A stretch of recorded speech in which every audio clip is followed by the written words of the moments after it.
Welcome to Pag-ibig. Pag may pag-ibig, may alam. Today I would like to introduce to you the first encyclical letter of Pope Leo XIV, entitled Magnificat Humanitatis, which means magnificent humanity or the grandeur of humanity.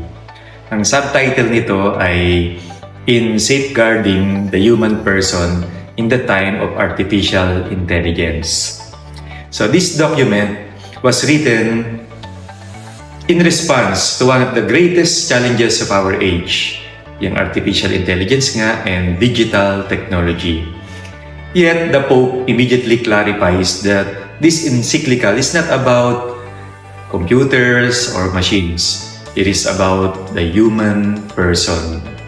The fundamental question therefore is, kung ang mga makinarya ay patalino ng patalino, ano na ngayon ang kahulugan ng pagiging tunay na tao?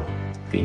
So, the Pope compares this present moment to the Industrial Revolution during the time of Pope Leo XIII.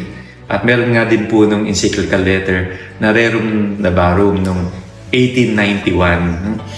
So, the Church defended the workers and the human dignity. Ngayon naman, the Church must defend the dignity of the person in the digital age. So, the encyclical begins with two biblical images. Ang una yung Tower of Babel at pangalawa ay yung rebuilding the walls of Jerusalem ng panahon ni Nehemiah.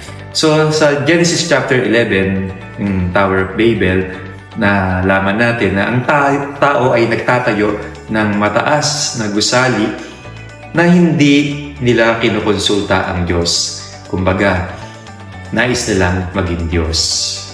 Pero nung panahon ni Nehemiah, nang sa gitna ng digmaan at kahirapan ng tao, ang tao ay natutong mag-fasting and prayer at they included God in their plan sa muling pagtatayo ng Jerusalem.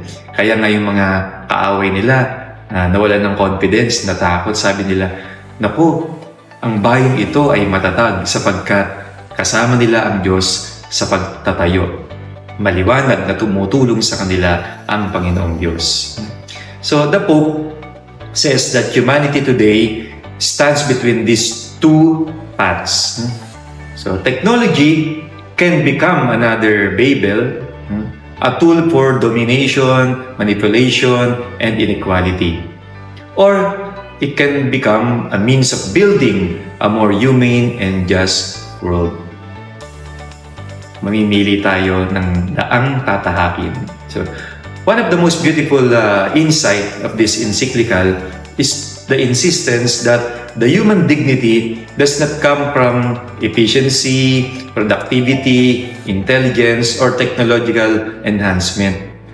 Ibig sabihin, hindi mo maaring sukatin ang dignidad ng tao ayon sa kanyang talino, sa mga bagay na kaya niyang patunayan o i-produce sa buhay. No? So, human dignity comes from the truth that we were created in the image and likeness of God. So, walang makinarya, kahit gano'n siya kalakas at kabisa, ang makapapalit sa puso ng tao, sa konsensya, sa kalayaan, at sa kanyang kapasidad na umibig. So the Pope also warns us against technocratic mentality that measures everything according to usefulness, profit, speed, and control.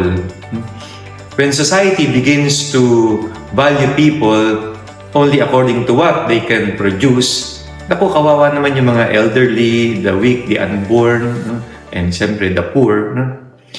Nagiging mas lalo silang vulnerable.